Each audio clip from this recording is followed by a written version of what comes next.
کہ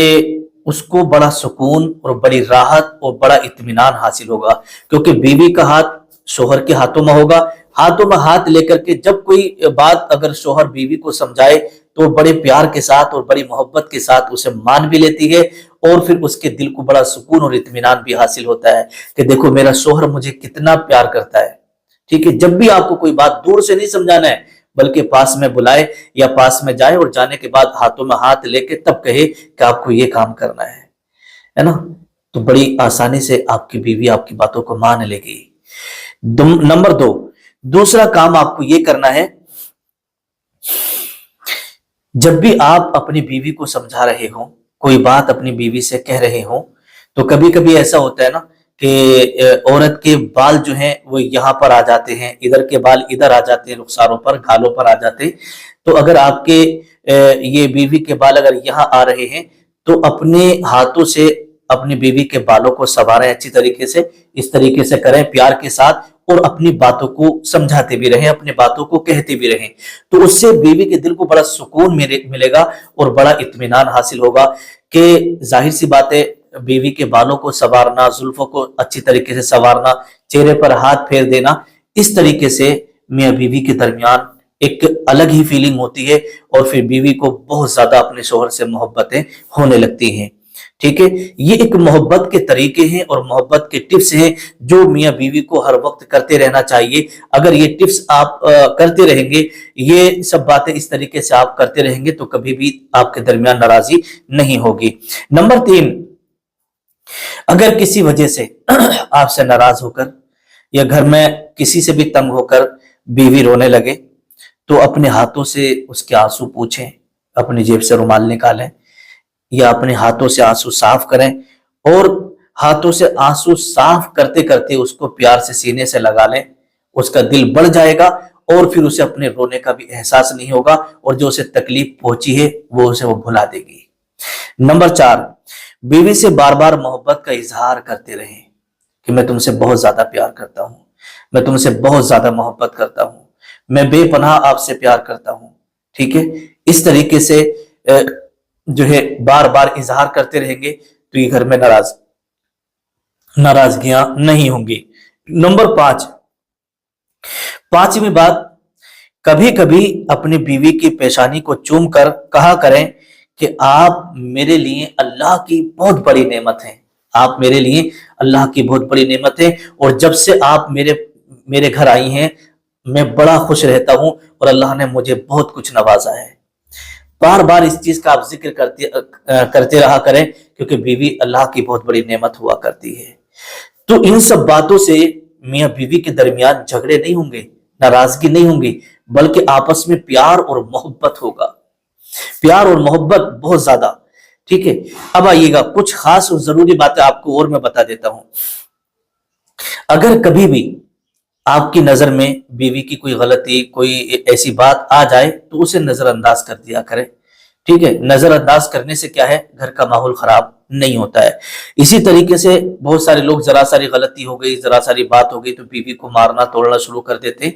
نہیں، ایسا نہیں کرنا ہے، بلکہ آپ کو پیار سے سمجھا دینا، جیسے میں نے بھی آپ کو بتایا ہے۔ ایسے ہی بیوی کے خرچ اٹھانا اور مہینے میں کچھ پیسے دیتے رہنا، اس سے بھی بیوی کا دل خوش ہوتا ہے۔ نمبر 5، پانچویں نمبر پہ جو بات رکھی ہے نا وہ یہ ہے کہ بیوی کے میکے والوں کو کبھی بھی برا مت کہو اور تانا کشی مت کرو۔ آپ نے دیکھا ہوگا کہ بہت سارے لوگوں کی یہ عادت ہوتی ہے، ذرا ساری بات پر بیوی کے میکے والوں کو تانا دیتے رہنا، انہیں برا بھلا کہتے رہنا کہ ایسا سامان دیا ہے، ویسے سامان دیا ہے۔ تو یہ ساری باتیں آپ کو نہیں کرنا ہے، ان سب باتوں پر آپ کو پابندی لگا دینا ہے، اور جو باتیں ابھی میں نے اس سے پہلے آپ کو بتائی ہیں 5 طریقے، وہ آپ اپنائیے گا، انشاءاللہ آپ بھی خوش رہیں گے، آپ کی بیوی بھی خوش رہیں گی، اور گھر کا ماحول بہت اچھا ہوگا۔ السلام علیکم ورحمۃ اللہ وبرکاتہ۔